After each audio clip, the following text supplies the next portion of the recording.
Colonel और कबूतरी, चारों तरफ बर्फ पड़ी थी, रास्ते बंद थे, सामान्य रसद बंद हो चुका था, वायरलेस सेट काम ना करता था, फौजी इधर उधर भागे फिर रहे थे, कोई तदबीर समझ में नहीं आती थी। फौज का इंचार्ज कर्नल अपने खेमे में परेशान बैठा सोच रहा था कि इन 300 आदमियों को किस तरह मौत के मुंह से बचाऊं। इन सब मुसीबतों के साथ एक और खतरा था। दुश्मन फौज का पड़ाव उनसे सिर्फ 10 मील दूर था और जर्मन फौज जिस आंधी और तूफान की तरह आगे बढ़ रही थी, उसके सामने 10 मील का फासला कोई हैसियत न रखता था। कर्नल की फौज से 20 मील दूर इत्तेहादियों के कैंप थे। अगर किसी सूरत वहां इत्तला पहुंच जाए तो कर्नल रसद भी ला सकता था और बचाव का इंतजाम भी मुमकिन है, लेकिन वहां तक जाए कौन? कर्नल ने 3 बहादुरों को इस मुहिम पर भेजा था, लेकिन तीनों या तो बर्फ में मर खप गए या दुश्मन फौज ने कैद कर लिया था। एक और भी डर था कि अगर वो कुछ और भी फौजी भेजे और वो दुश्मन के हाथ लग जाएं और किसी तरह दुश्मन उनके सिपाहियों का ठिकाना पूछ ले तो सिर्फ एक बम ही उन्हें खत्म कर सकता है। आहिस्ता आहिस्ता कैंप में खुराक खत्म होती जा रही थी और सर्दी हर रोज शदीद तर होती जा रही थी। कर्नल की नींद और सुकून सब कुछ उड़ गया था। वो क्या करे? उसके पास कुछ कबूतर थे, वो भी सब कुछ जा चुके थे और सिर्फ एक कबूतरी थी जिसे कई रोज से जुकाम था। कबूतरी के बारे में वैसे भी कर्नल की कोई अच्छी राय नहीं थी। फौज के दूसरे लोग भी उसे एक अच्छा प्याम्बर नहीं समझते थे। वो एक सुस्त और कामचोर कबूतरी थी।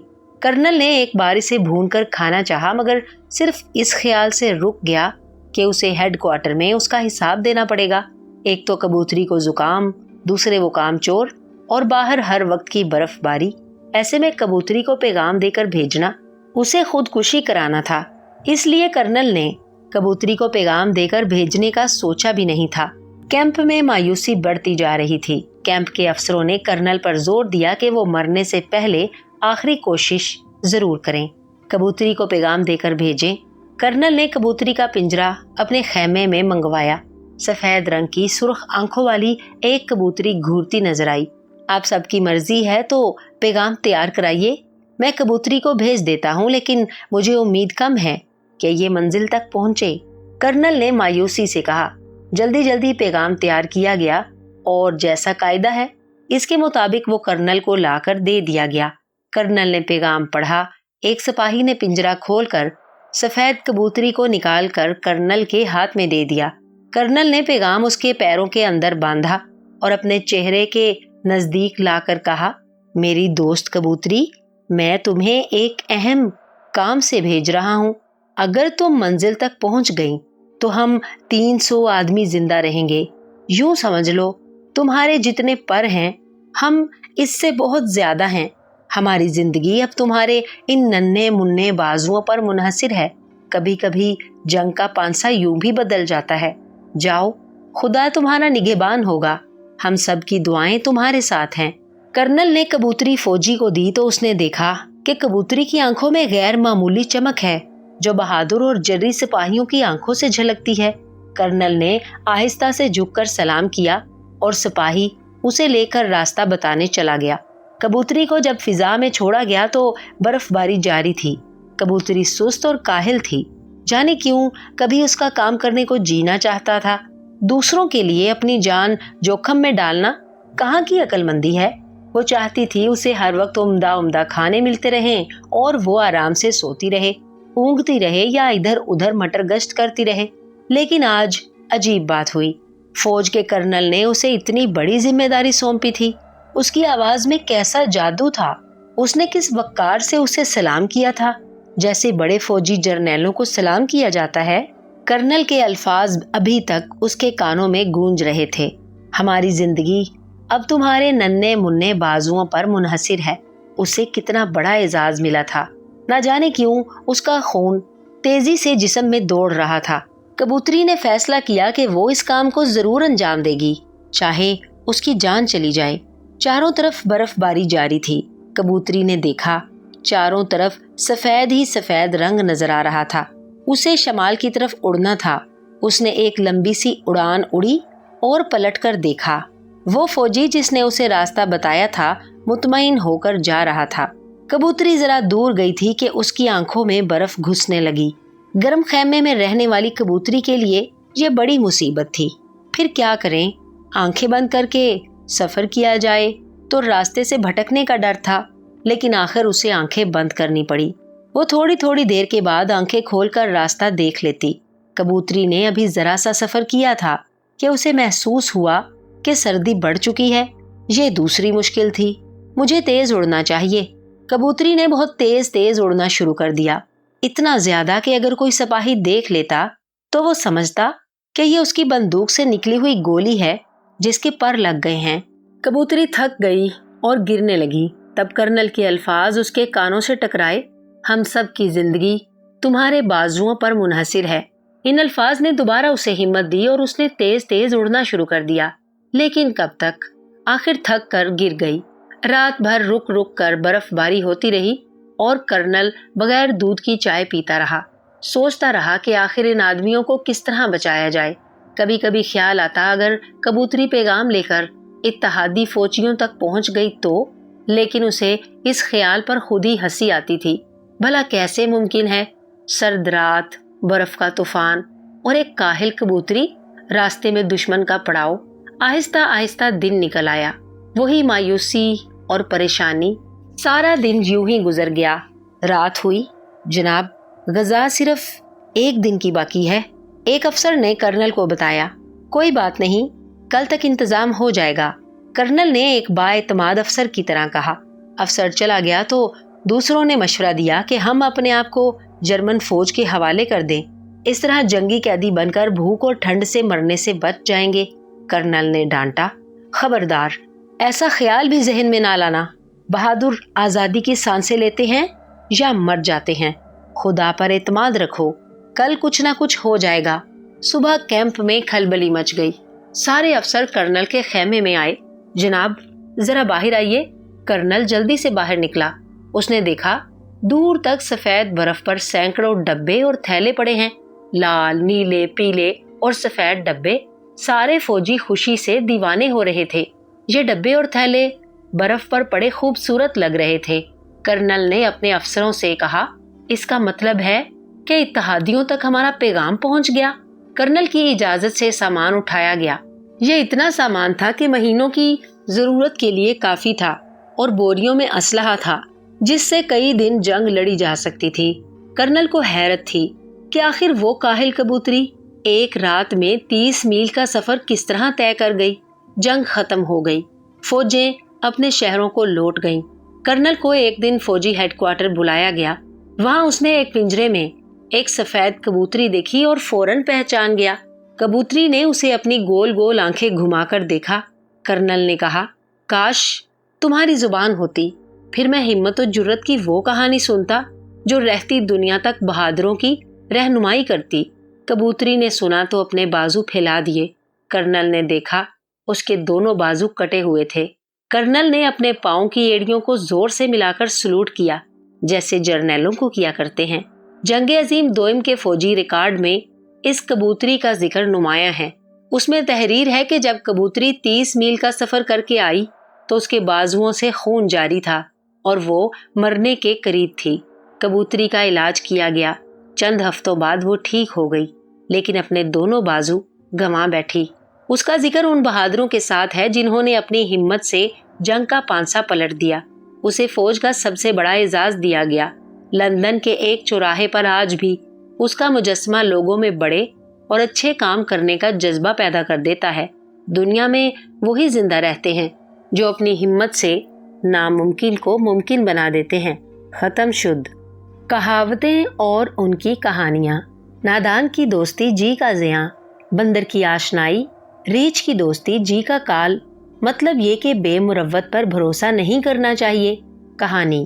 कहते हैं कि एक शख्स से किसी रीछ की बड़ी दोस्ती थी। एक दिन वो आदमी रीछ के जानू पर सर रखकर सो गया। जब मक्खियां उसके मुंह पर आ बैठती तो रीछ उनको उड़ा देता। मक्खियां फिर उड़ उड़ कर आ जाती। रीछ ने मक्खियां उड़ाते उड़ाते तंग होकर ये सोचा कि मक्खियों को मार डालूंगा तो फिर ये नहीं आएंगी। आखिरकार उसने एक बड़ा भारी पत्थर उठाकर मक्खियों पर जो उसके दोस्त के मुंह पर बैठी हुई थी, दे मारा। मक्खियां भिन से उड़ गईं और वो आदमी यानी उसका दोस्त पत्थर की सख्त चोट की ताब ना लाकर मर गया। जब से ये कहावत है, बिल्ली की मियाओं से डर लगता है, बिल्ली की मियाओं को कौन पकड़ सकता है, यानी जालिम का खौफ ही काफी होता है, उसके रौब का कौन मुकाबला कर सकता है। कहानी। एक बिल्ली ने चूहों को बहुत तंग कर रखा था। एक दिन सब चूहे जमा हुए कि आओ आज उसका कुछ बंदोबस्त करें। एक जो उनमें दिल जला था उसने कहा, मैं तो लपक के उसके हाथ को चिमट जाऊंगा और नाखून कुतर डालूंगा। दूसरा बोला, मैं तो उसकी नाक पकड़ के लटक जाऊंगा। तीसरे ने कहा, मैं कान खींच कर भागूंगा। गर्ज इसी तरह सब अपनी जुबानी जुर्रत दिखा रहे थे और ख्याली पुलाव पका रहे थे। उनमें एक बूढ़ा चूहा चुपचाप बैठा था।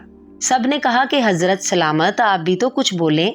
उसने कहा, अरे बच्चों, तुम दीवाने हो। जब वो एक दफा गुर्रा कर कहेगी म्याऊं, तुम्हारे दम निकल जाएंगे। सारी चीजों को तो पकड़ो, उसकी म्याऊं को कौन पकड़ेगा। ये सुनते ही सब बिल्ली की म्याऊं से डर गए और उनके होश उड़ गए। इस तरह ये कौल कहावत बन गया, लिखे मूसा पढ़े खुदा। बदखत तहरीर की बाबत कहा करते हैं, जिसके पढ़ने में दिक्कत हो, यानी अपना लिखा आप ही पढ़ें तो पढ़ें, बाज़ औक़ात अपना लिखा खुद भी नहीं पढ़ सकते। बाज लोग इस कहावत को इस तरह बोलते हैं, लिखे मूसा पढ़े खुदा।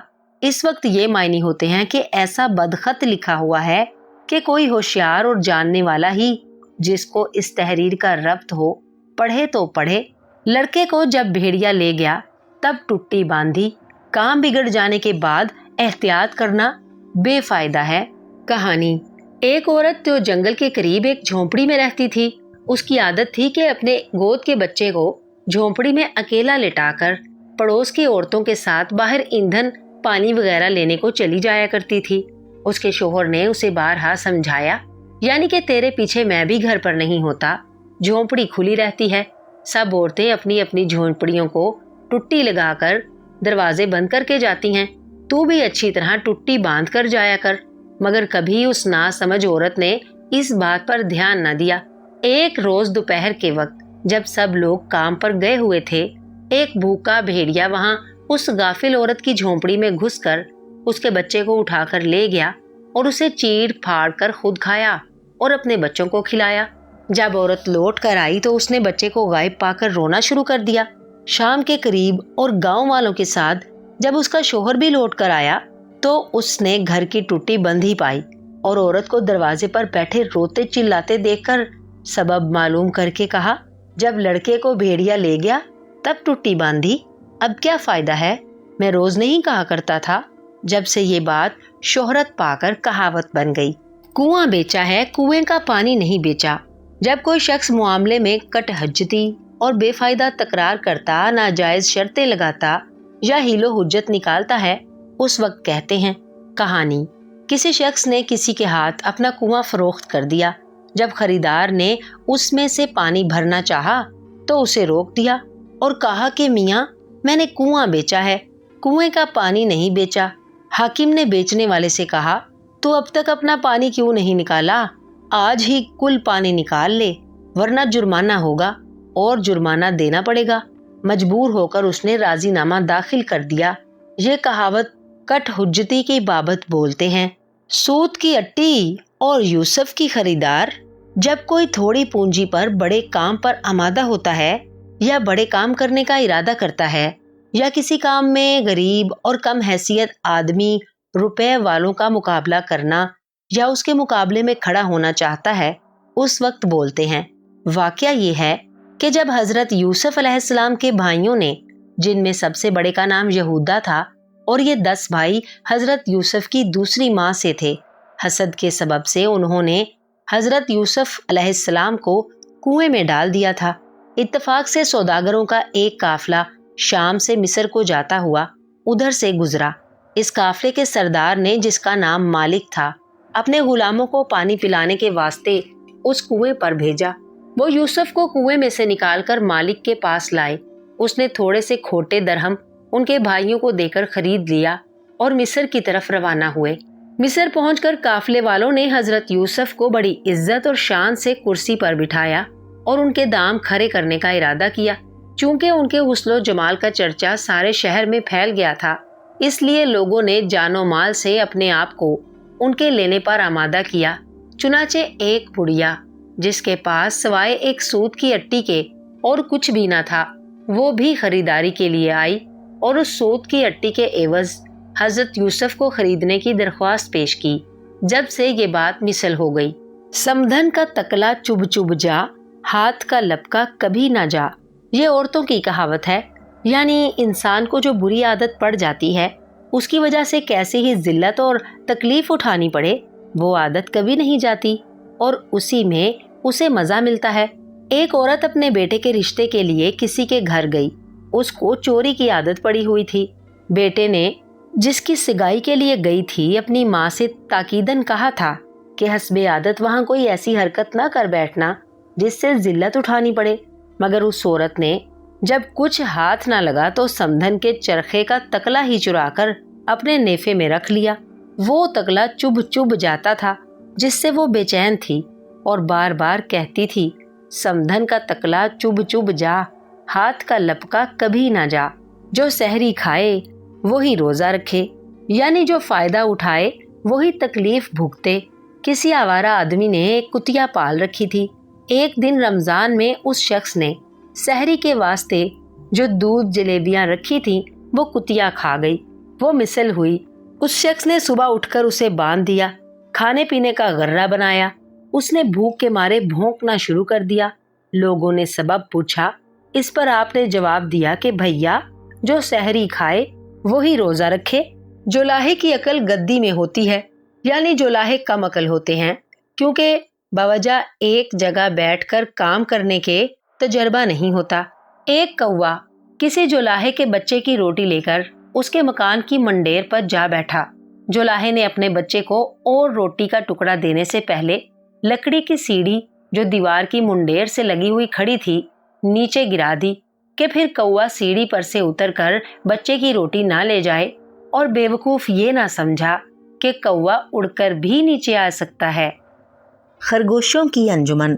हंस और बतख, मुर्गी, कबूतर और खरगोश ने जंगल के हालात से परेशान होकर मिलजुल कर ये राय कायम की कि लोमड़ियों ने हमें बहुत तंग कर रखा है, इसलिए उन्हें दफा करने की यही एक सूरत है कि हम सब नेक और एक बनकर एक दूसरे के सच्चे दोस्त हो जाएं और पूरी कुव्वत के साथ लोमड़ियों को जंगल से निकाल बाहर करें या उन सब का काम तमाम कर दें। सब ने इस राय से इत्तेफाक किया और मिस्टर टर्की को अपनी तरफ से मुकर्रर किया कि वो वफ्द बनाकर खरगोश की मलका सोसोबाद के पास जाए, जो कुछ दिनों से बीमार थी। उसकी खैरियत की तरफ से इत्मीनान करके लोमड़ियों के सिलसिले में जो बात तय हुई है उससे बाखबर करे। मिस्टर टर्की अपने साथ फूलों का एक गुलदस्ता लिए हुए खरगोश बहादुर के घर पहुंचा। खरगोश की बहन और उसकी माँ ने आगे बढ़कर पेशवाई की। टर्की जो तोहफा लेकर आया था उसे कबूल किया और उसकी बातचीत गौर से सुनकर कहा, हमें आप लोगों से पूरा इत्तेफाक है। लोमड़ियों से लड़ाई में हम आपका साथ देंगे। एक नन्ही लोमड़ी ने उन बातों की सुनगुन पाई तो चुपके से वहां से खिसक गई और तेज तेज कदम बढ़ाती हुई लोमड़ियों के भिट पर पहुंची। इस वाकये का हाल बयान किया। लोमड़ियों में इस खबर से हलचल मच गई और दुश्मन से मुकाबला करने के लिए आपस में सलाह मशवरा करने लगी। अभी वो किसी एक राय पर ना जमने पाई थी कि जिन जानवरों ने इस मौके के लिए इत्तेहाद की कसम खाई थी उन्होंने अपनी कार्रवाई शुरू कर दी। पहले इन इत्तेहादियों में से मुर्गा बहादुर ने जुर्रत दिखाई और अपनी अंगारा जैसी आंखें, सुर्ख कलगी और फुलाए हुए परों के साथ बड़ी शान से लोमड़ियों के सरदार से जा भिड़े। उसकी आंख में ठूंग मारी और बड़े गुस्से से कहा, निकल जाओ हमारे जंगल से ए मक्कार चोटटो, वरना हम तुम्हें मार डालेंगे और तुम्हारी लाशें जोहड़ में फेंक देंगे। लोमड़ियां इस धमकी से बहुत डर गईं और उन्होंने समझ लिया कि ये लोग एका कर चुके हैं और अब अपने फैसले से हटने वाले नहीं। इसलिए उन्होंने जल्दी जल्दी एक राय कायम की और फौरन एक सफेद झंडा बुलंद कर दिया ताकि इत्तेहादी जानवर ये जानकर मुतमईन हो जाएं कि लोमड़ियों को उनका ये फैसला मंजूर है। और इसके बाद ही उन्होंने जंगल खाली करने और अपने लिए कोई और ठिकाना तलाश करने का काम तेजी से शुरू कर दिया। ज्यादा देर न गुजरी थी कि जंगल लोमड़ियों से खाली हो गया। अब खरगोशों ने अपने पुराने मकान गिरा दिए اور ان کی جگہ خوشنما مکان تیار کیے. انہیں خوشنما پھولوں اور رنگ برنگے پودوں سے سجایا. ان میں گلاب اور دوسرے مہکتے ہوئے خوش رنگ پھولوں کے پودے لگا دیے. بطخوں اور ہنسوں نے خرگوشوں کے باغ کے ایک طرف ایک جھیل تلاش کر لی. اسے اپنی ترکیبوں سے پانی سے لبریز کر دیا. پھر اس کے کنارے پر گھاس اور بوٹیاں اگائیں. اس کے بعد اپنے گھروں کو کھجور کے پتوں سے سنوارا. مرغیوں نے ایک بڑے بھاری درخت کے تنے میں ڈربا بنا لیا. اپنے گھر کے سامنے کی زمین پر ریت بچھا دی. اس کے بعد انہوں نے جنگل کی لکڑیوں اور پتوں سے چار دیواری بنا لی اور مزے سے کڑکڑ کرتی مٹر گشت کرنے لگی. کبوتری خانم نجات بانو نے اپنے گھونسلے کے لیے ایک سیب کے درخت کی پھننگ تاک لی. وہیں اپنا گھونسلہ بنایا اور میاں ارنباد خرگوش نے جو 2 غبارے ہدیے میں دیے تھے ان سے اپنا ٹھکانہ سجایا. اس کے اندر دھنکی ہوئی روئی اور ادھر ادھر سے جمع کیے ہوئے رنگین پر ٹھونس دیے. مگر مسٹر ٹرکی کی بات ہی نرالی تھی. وہ اس بات پر اڑے ہوئے تھے کہ اپنی دنیا سب سے الگ بنائیں گے، مگر ان کا ڈربا ارنباد خرگوشوں کے سردار کے بنگلے سے ضرور قریب ہوگا. اور واقعی انہوں نے ایک چھوٹا سا احاطہ تیار کر لیا اور اس کے آگے ایک چھوٹا سا باغیچہ لگا دیا جس میں ہر قسم کے پھول اور ہر رنگ کے پھل تھے. رہ گئے اتحادی جانوروں کے صدر میاں ارنباد خرگوش. ان کے مکان کا ٹھاٹھ دیکھنے کے قابل تھا. ان کا ایوان محل باغ کے وسط میں اپنی بہار دکھا رہا تھا. بڑا خوش قطع اور بارونق مکان تھا جس کے دیکھے سے دل میں ٹھنڈک اور آنکھوں میں روشنی بڑھ جاتی. مکان کے سب سے اونچے حصے پر خرگوشوں کا جھنڈا ہوا میں لہرا رہا تھا. محل کے دروازے پر بینڈ والے ہاتھوں میں بگل اور ڈھول لیے پہلا دے رہے تھے. اس مکان کی سجاوٹ اتنی اچھی تھی کہ اتحادی جانوروں کے علاوہ اس انجمن سے ہمدردی رکھنے والے دوسرے جانور بھی دور دور سے اس کا نظارہ کرنے کے لیے آتے اور دل ہی دل میں خرگوشی ہنر کی داد دیا کرتے. جب ان معاملات کی طرف سے بے فکری نصیب ہوئی تو خرگوش قوم کی بڑی بوڑھی اور صدر خرگوش کی والدہ محترمہ جو ملکہ کہلاتی تھیں اس سوچ میں پڑ گئیں کہ اب ہمیں ملکی معاملات کی طرف سے اطمینان ہو گیا ہے تو کیوں نہ اکلوتے بیٹے کی شادی رچائیں جو ذرا جنگل میں منگل کا مزہ آئے اور چاند سی بہو سے گھر کی رونق بڑھ جائے. آخر انہوں نے دل میں کچھ فیصلہ کر کے چہیتے بیٹے کو بلا کر کہا، پیارے بیٹے، اب تمہیں جنگل کے اس علاقے کی بادشاہی مل گئی ہے اور سب کچھ ٹھیک ٹھاک ہے. اس لیے تم شادی کیوں نہیں کر لیتے تاکہ تمہارا گھر بسے، ہمارا چاند سا ننا منا پوتا پیدا ہو جو جنگل کی اس بادشاہی کا وارث ہو اور ہمارے دل کی مراد بھر آئے. ارنباد خرگوش نے شرما کر سر جھکا لیا اور کوئی جواب نہ دیا. اس کے بعد اس کے ابا حضور آئے اور انہوں نے کہا، بیٹے تم دیکھتے ہو کہ اب میں بہت بوڑھا ہو گیا ہوں. خدا جانے میرا کب وقت آ جائے اور اللہ کو پیارا ہو جاؤں.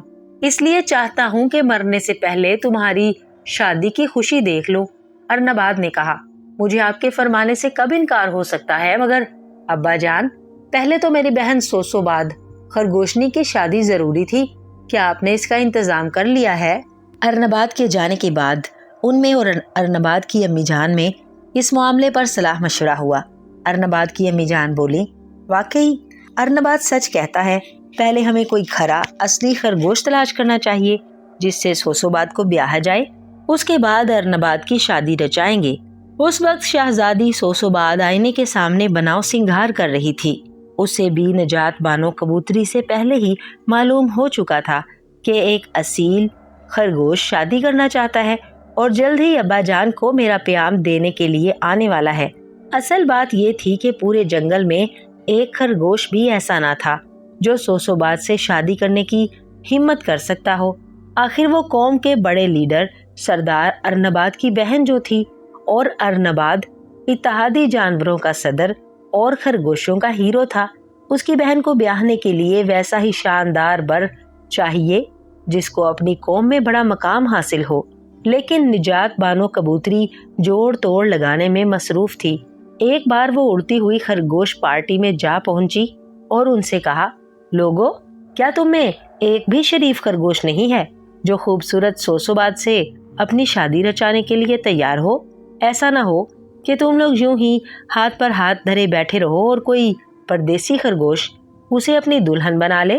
اس واقعے کے چند روز بعد ہی خرگوشوں کی پارٹی میں یہ خبر گشت کرتی سنی گئی کہ ایک غیر ملک کا خرگوش جلد ہی سوسوبات کے ساتھ شادی کا پیغام بھیجنے والا ہے۔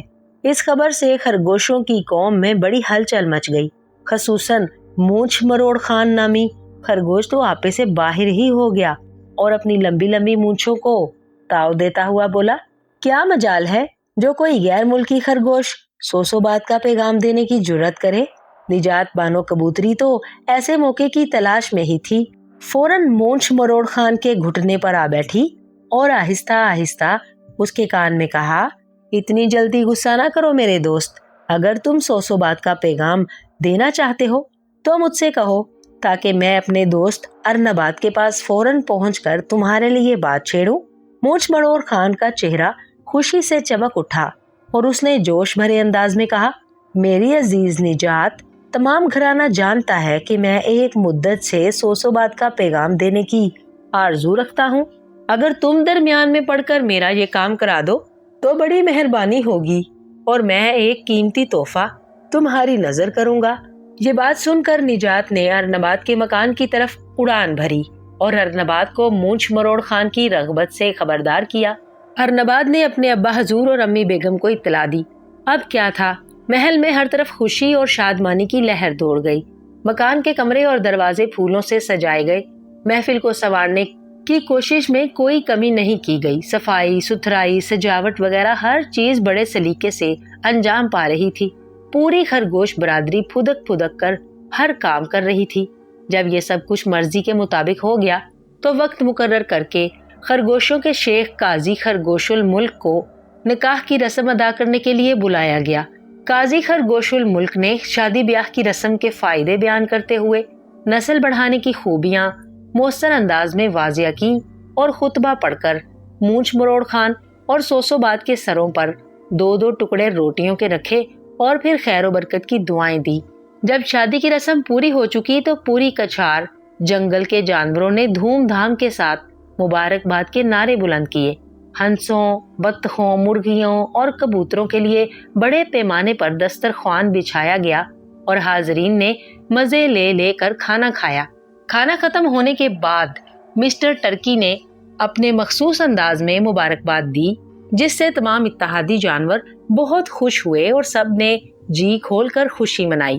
جب اس طرح کے تمام دھوم دھڑکے ختم ہو گئے اور ایوان ارنباد خرگوش کا محل والے چین سکون سے بیٹھے تو تھوڑے دنوں کے بعد سب کی توجہ پھر میاں ارنباد کی شادی کی طرف ہوئی۔ خصوصاً اس کے ابا حضور اور امی حضور نے بیٹے کو دوبارہ اس راہ پر لانے کی کوشش شروع کر دی۔ بظاہر ان کی یہ کوشش بیکار ہوتی نظر آ رہی تھی، اس لیے کہ یہ دونوں دیکھ رہے تھے کہ برخوردار ارنباد کے تیور بدلے ہوئے ہیں۔ وہ ہر وقت فکر مند اور پریشان رہا کرتا ہے، جب دیکھو پیشانی پر بل پڑے ہوئے ہیں، طبیعت میں چڑچڑا پن ہو گیا ہے، گھر والوں سے اول تو بات نہیں کرتا اور کچھ کرتا بھی ہے تو معلوم ہوتا ہے کاٹنے کو دوڑتا ہے۔ ماں باپ یہ حالت کہاں تک برداشت کرتے؟ آخر ایک دن انہوں نے موقع پا کر بیٹے کو مخاطب کر کے کہا، سچ سچ بتاؤ بیٹے ارنباد، تم شادی کیوں نہیں کرنا چاہتے؟ اس کی امی بیگم بولی، بیٹے پہلے تم کہا کرتے تھے کہ جب تک تمہاری بہن کے ہاتھ پیلے نہ ہو جائیں تمہاری شادی نہیں کی جا سکتی۔ خدا کا شکر ہے ہمارا یہ بوجھ ہلکا ہو گیا، اب اور کس بات کا انتظار ہے؟ اللہ رکھے تم بڑے ہو چکے ہو اور بڑی سرداری بھی مل چکی ہے، اب کیوں شادی نہیں کر لیتے؟ ٹھیک اسی وقت بی نجات بانو کبوتری ارنباد سے ملنے کے لیے آ پہنچی۔ ارنباد کے والدین اٹھ کھڑے ہوئے تاکہ وہ اپنی دوست کبوتری سے آرام سے باتیں کر سکے۔ نجات نے اس سے کہا، ہاں تو میرے دوست اب تم کھل کر اپنا حال کہہ ڈالو، کچھ معلوم تو ہو کہ تمہیں کس بات کا غم ستا رہا ہے۔ ارنباد کی دونوں آنکھوں سے ٹپ ٹپ آنسو گرنے لگے، بھرائی ہوئی آواز میں بولا، میری عزیز دوست نجات، اب تم سے کہنا ہی پڑتا ہے، بات یہ ہے کہ میری شادی بہت دن ہوئے ہو چکی ہے، میری بیوی پردیس میں ہے، جب میں اس ملک میں پھر پہنچوں تب کہیں اسے یہاں لا سکتا ہوں، اسی لیے پریشان رہتا ہوں، کوئی بات بنائے نہیں بنتی، تم ہی کہو میری عزیزہ، اب میں کیا کر سکتا ہوں؟ نجات نے خوشی سے پر پھڑپھڑائی اور فوراً ارنباد کے ماں باپ کو یہ خوشی کی خبر پہنچائی۔ اس کے ابا حضور تو یہ مزدہ سن کر خوشی سے پھولے نہ سمائے۔ मगर उसकी अम्मी गुस्से से भड़क उठी। हमारे दुल्हन का इंतखाब किए बगैर अरनबाद ने ये शादी कैसे रचा ली? अरनबाद ने अम्मी बेगम को मनाते हुए कहा, मुआफ फरमाइए प्यारी अम्मी, कुछ मौका ही ऐसा नाजुक आ गया था कि मैं आपको इतला ना दे सका और ये काम अकेले मुझी को करना पड़ा। अल्लाह चाहे तो आप अपनी बहू को जल्द ही अपने कदमों में देख लेंगी। वो आपका बहुत दम भरती है और बहुत याद करती रहती है। अम्मी बेगम राजी हो गईं। उन्होंने बेटे की बलाएं लेकर अपनी खुशी जाहिर कर दी। उसके बाद अरनबाद ने कहा, अम्मी जान, अब मुझे अल्लाह की अमान में रुखसत कीजिए ताकि मैं सफर पर रवाना हो जाऊं और आपकी बहू को साथ ला सकूं। मामला बहुत अहम था। पूरी कौम से सलाह मशवरे के बगैर ये काम नहीं किया जा सकता था। इसलिए खरगोश कबीले के तमाम लोग जमा हुए। अरनबाद से दरख्वास्त की गई कि वो परदेश में शादी होने का वाकया बयान करें। अरनबाद ने अपनी शादी का वाकया तफसील से बयान करके कहा, मैंने अपनी बीवी से मुआहिदा किया है कि जब तक हमारा जंगल लूमड़ियों के नापाक वजूद से पाक ना हो जाए मैं चैन से नहीं बैठूंगा। अब चूंकि इस काम से फुर्सत हो गई है, इसलिए मेरा बीवी को साथ लाने के लिए परदेश जाना जरूरी है। आइंदा जैसी राय हो आप लोगों की। अरनबाद के वालिद ने पूरी कौम की तरफ से मुबारकबाद देते हुए कहा, अल्लाह तुम्हारे इस अहदो पैमान में बरकत दे। बहुत नेक इरादा है तुम्हारा। जाओ, अल्लाह की हिफाजत में सीधा रहो। जरा रास्ते के खतरों से, लूमड़ियों के मक्कारियों से और लोगों के लालच से बचते रहना और बहुत समझ बूझ के साथ ये काम करना। खुदा तुम्हारा हाफिज और निगहबान रहे। दूसरे ही दिन अरनबाद ने सफर की तैयारी शुरू कर दी। अपना उड़न खटोला ठीक किया। इसके गबारों में हवा भरी और उड़न खटोले पर आजाद खरगोशी मिल्लत का झंडा लगाया। अरनबाद की बहन सोसोबाद ने भाई के लिए नाश्ता तैयार किया। उसके लिए ऊन से बुना हुआ वास्कट बनाया। अरनबाद की बहनोई मूंछ मरोड़ ने उसे एक दूरबीन तोहफे में दी। इसी सिलसिले में यह फैसला कर दिया गया कि अरनबाद की नाइबत में मूंछ मरोड़ बहादुर उसके नाइब होंगे और हुकूमत के तमाम इख्तियारात काम में लाएंगे। अरनबाद ने हाजरीन में जितने खरगोश थे सबसे अहद लिया कि इस दरमियान में पूरी कौम मूंछ मरोड़ के कहने पर चलेगी और सब उसके इशारे पर अमल करेंगे। अब इस खरगोशी इलाके के तमाम बाशिंदे अरनबाद के महल में जमा हुए। उसके सफर पर रवाना होने से पहले उसे खुदा हाफिज कहा। अरनबाद ने इस हुलिये में एक नहायत जोरदार खुतबा पढ़ा जिसका एक एक लफ्ज असर में डूबा हुआ था। फिर उनका शुक्रिया अदा करके अपने उड़न खटोले में जमकर बैठ गया और उड़ना शुरू कर दिया। अरनबाद का ये हवाई जहाज खरगोशों के शहर से थोड़ी ही दूर उड़ा होगा कि अरनबाद की नजर एक परिंदे पर पड़ी जो दूर से पर फड़फड़ाता हुआ इस तरफ परवाज करने में मसरूफ था। अरनबाद ने दूरबीन आंखों से लगाई तो क्या देखता है कि उसकी दोस्त निजात बानो उड़ती हुई चली आ रही है।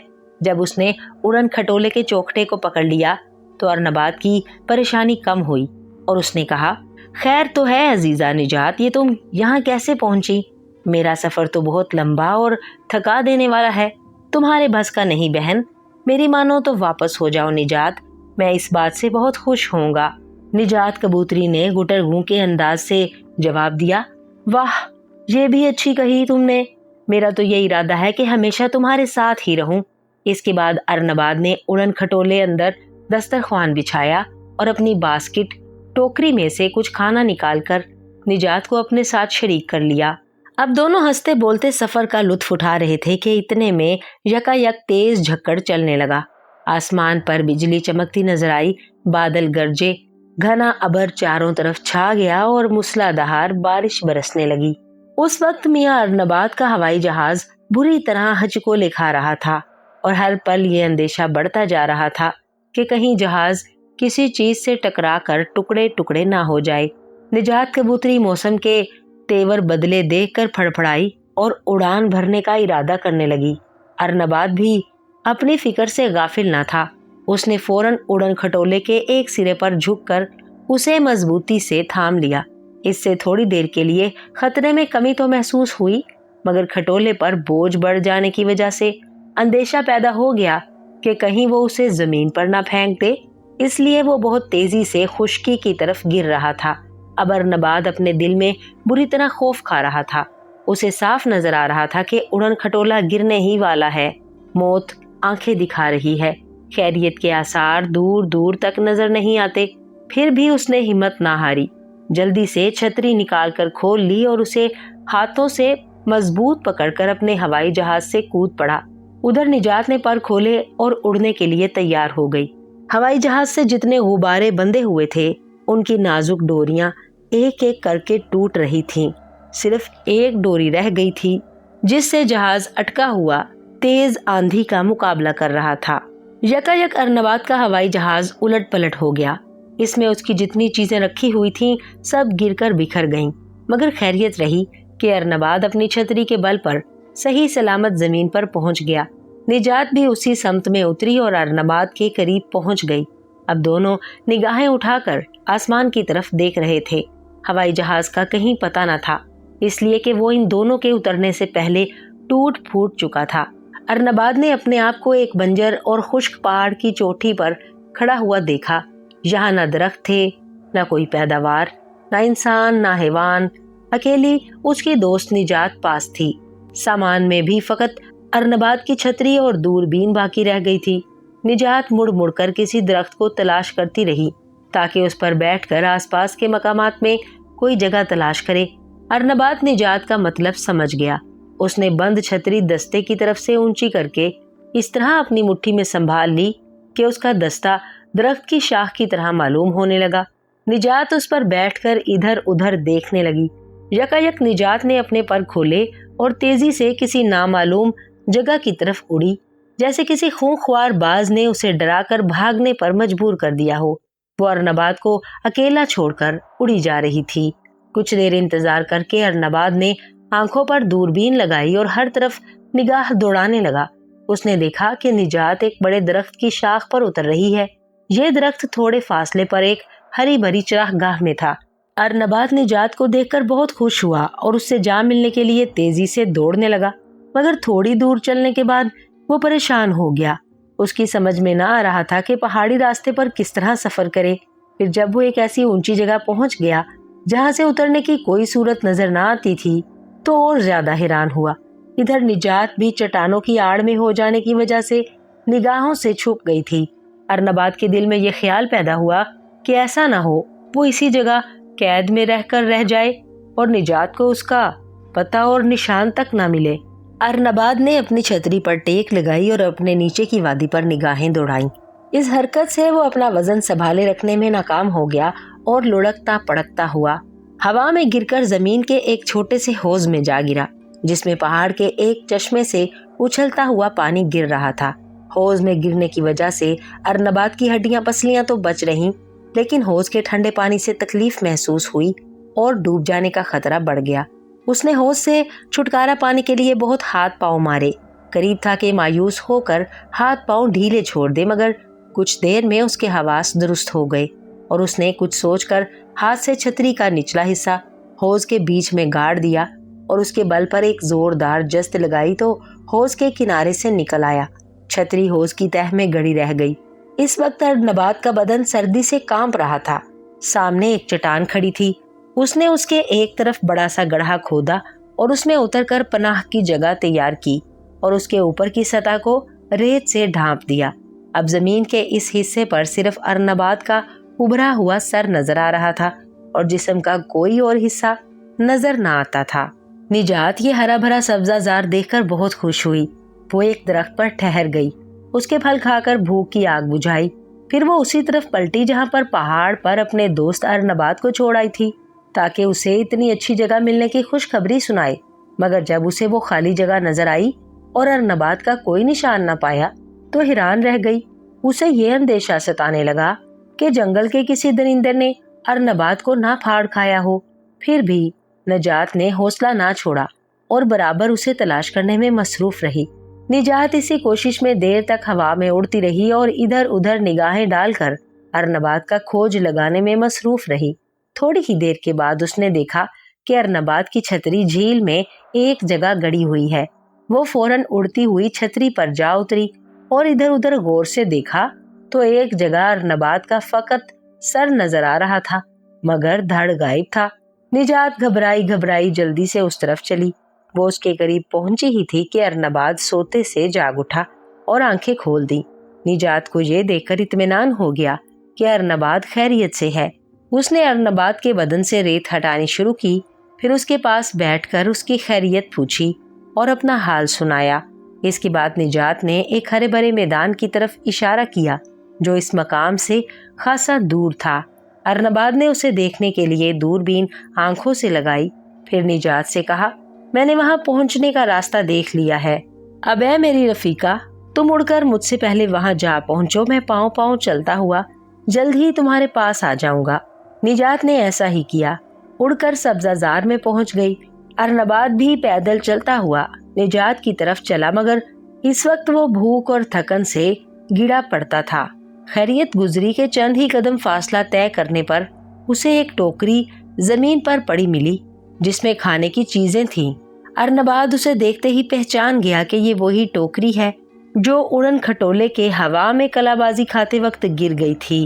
वक्त पर उसे ऐसे काम की चीज मिल जाए तो खुशी की कोई इंतहा नहीं रहती। उसने फौरन टोकरी का ढक्कन खोला और उसमें रखा हुआ खाना बड़े मजे से खाने लगा। अब ये उम्मीद भी बंध गई थी कि उड़न खटोले की बाकी चीजें भी मिल जाएंगी। फिर अर्नबाद ने टोकरी अपने बाजू में लटकाई और सब्जाजार की तरफ खुशो खुरम कदम बढ़ाने लगा। रास्ते में वाकई बहुत सी गिरी हुई चीजें इधर उधर बिखरी मिली। उसने उन्हें इकट्ठा किया और बहुत सा फासला तय करता हुआ बड़ी मुशक्कत के बाद सब्जाजार में पहुंचा। वहां क्या देखता है कि इस चिरागगाह के खरगोशों का एक बहुत बड़ा ग्रोह उसकी पेशवाई के लिए पहले से मुंतजिर है। उन लोगों को निजात के जरिए अर्नबाद के आने की इत्तला मिल गई थी, इसलिए वो बड़ी खुशी मना रहे थे। अर्नबाद की आमद पर खूब उछले कूदे और अपनी जबान में खुशामदीद के नारे लगाए। इसके बाद एक ऊंचे टीले पर जो एक छोटा सा खुशनुमा मकान बना हुआ था, जिसका एक रुख झील की तरफ और दूसरा वादी के रुख पर था, उसमें ले जाकर अर्नबाद को ठहराया। यहाँ की पूरी खरगोश बरादरी इस मौका पर बड़ी मुस्तादी से अजीज मेहमान की मेजबानी कर रही थी। एक दिन अर्नबाद टीले पर से दरिया का मंजर देख रहा था। उसे अपनी दूरबीन से नजर आया कि एक छोटी सी कश्ती पर खरगोशों की एक जमात सवार है। ये सब चप्पू चला रहे हैं और कश्ती तेजी से उसी तरफ आ रही है। अर्नबाद खुशी से चिल्ला उठा और अपनी पार्टी वालों को खबर की। उन लोगों को आते देखकर अर्नबाद के दिल में शौक पैदा हुआ कि इसके पास भी झील में सैर करने के लिए एक कश्ती होती। उसने ये ख्याल मेजबानों से बयान किया तो इन खरगोशों ने एक मोटे से दरख्त का तना ढूंढ निकाला जो मुद्दत से कटा हुआ जंगल में पड़ा था। उसे छील छाल कर बड़ा सा खोल बनाया, फिर उसे कश्ती की शक्ल में ठीक किया।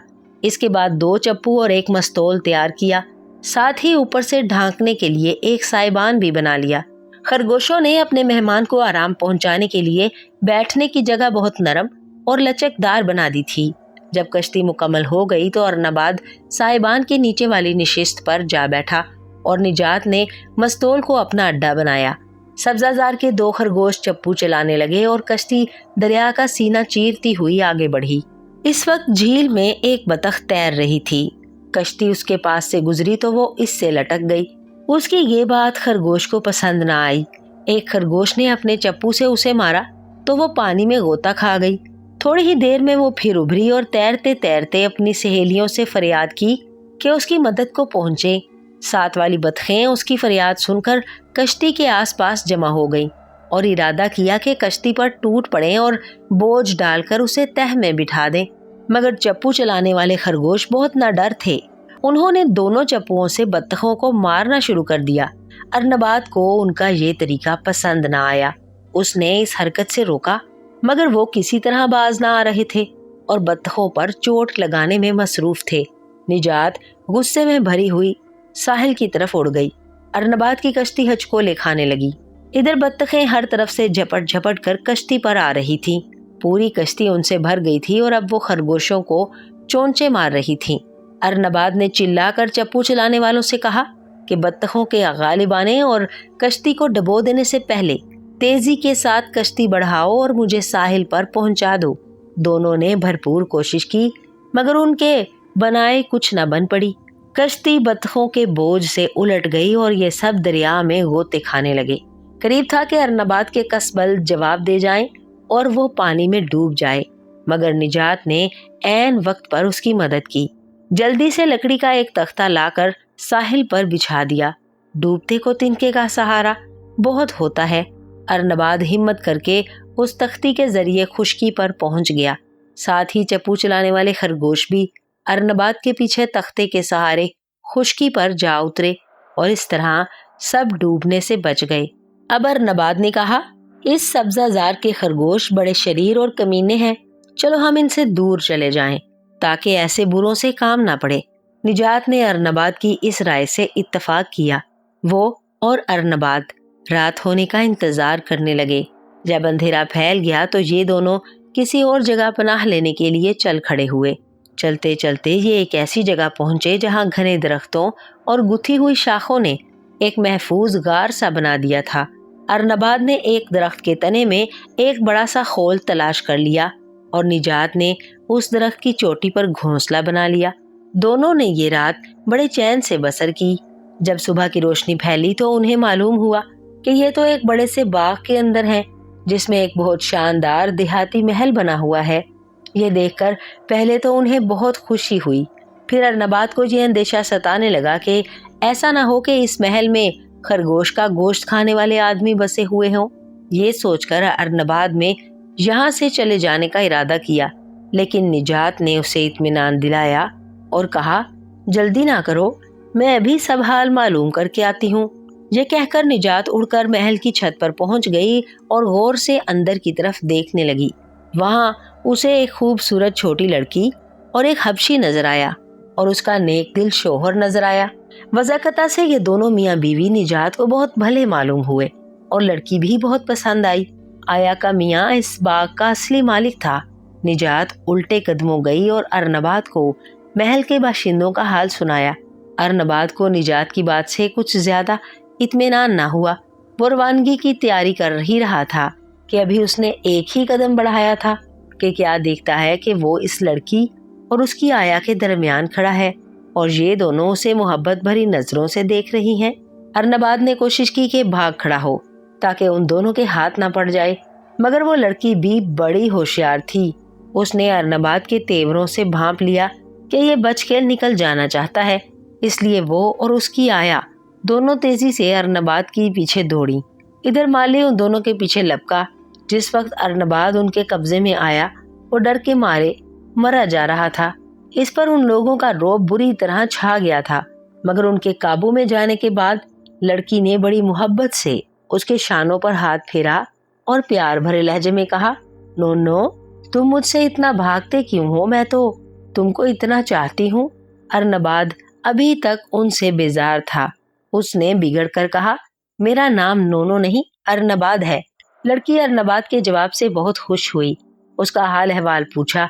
आया और माली ने भी उसे अपने हल्के में लेकर मोहब्बत का बर्ताव किया। निजात उन लोगों के सर पर मंडलाए जा रही थी ताकि अपने दोस्त अरनबाद को इत्मीनान दिलाती रहे। यहाँ के ये रंग ढंग देखे तो अरनबाद ने समझ लिया कि खूबसूरत लड़की खरगोशों का गोश्त खाने वालों में से नहीं है, इसलिए वो इसके साथ रहने और महल में ही बसेरा करने पर राजी हो गया। अब अरनबाद को सिर्फ लड़की से ही नहीं, उसकी आया और माली से भी मोहब्बत हो गई थी।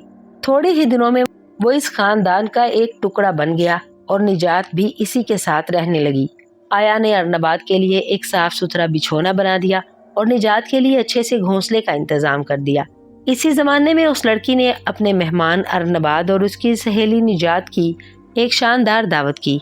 खुद भी उन दोनों के साथ बैठी रही और दस्तरखान से अच्छे खाने अपने हाथ से खिलाने लगी। इस वक्त वो इन मेहमानों के साथ होने की वजह से बहुत खिली जा रही थी, बात बात पर हंसे जा रही थी। इस दावत के खत्म होने के बाद भी अरनबाद 2-4 दिन लोगों में रहा। इसके बाद उसने मेजबानों से इजाजत चाही। अरनबाद को अपने ससुराल में पहुंचने की जल्दी थी, मगर लड़की ने इसरार करके कुछ दिन और ठहराया। फिर अरनबाद से वादा किया कि अच्छा जाते हो तो अल्लाह की अमान में रुखसत हो, मगर जरा मेरे अब्बू जान का इंतजार कर लो। वो आ जाएं तो तुम उन्हीं के जहाज में उनके साथ सफर पर रवाना हो जाना। लड़की के अब्बू जान महल में आए तो उनकी मुलाकात मेहमानों से कराई।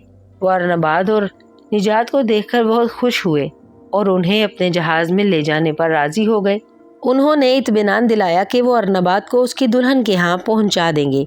چلتے وقت لڑکی نے ارنباد کو اپنے ہاتھ کا بنا ہوا سویٹر تحفے میں دیا اور نجات کو گھونگھوں سے بنا ہوا ہار پہنایا۔ غرض ارنباد ان مہربان میزبانوں کے ہاں سے بڑی شان کے ساتھ رخصت ہوا اور لڑکی کے والد کے جہاز میں بہت آرام سے سفر کرتا ہوا انہی کی نگرانی میں اپنی سسرال پہنچا۔ سسرال والوں نے ارنباد کے آنے کی جتنی خوشی منائی اس کا اندازہ مشکل ہے۔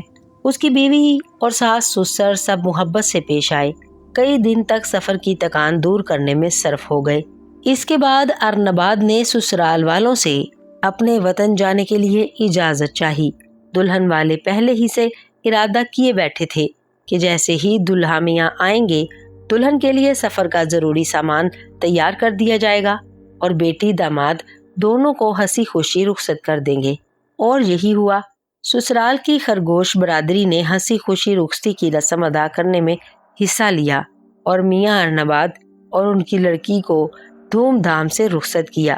سفر ختم ہونے کے بعد یہ مختصر قافلہ اپنی منزل پر پہنچا اور قصر ارنباد میں مقیم ہوا، جہاں کئی روز دعوتیں ہوتی رہیں اور خوب خوشیاں منائی گئیں۔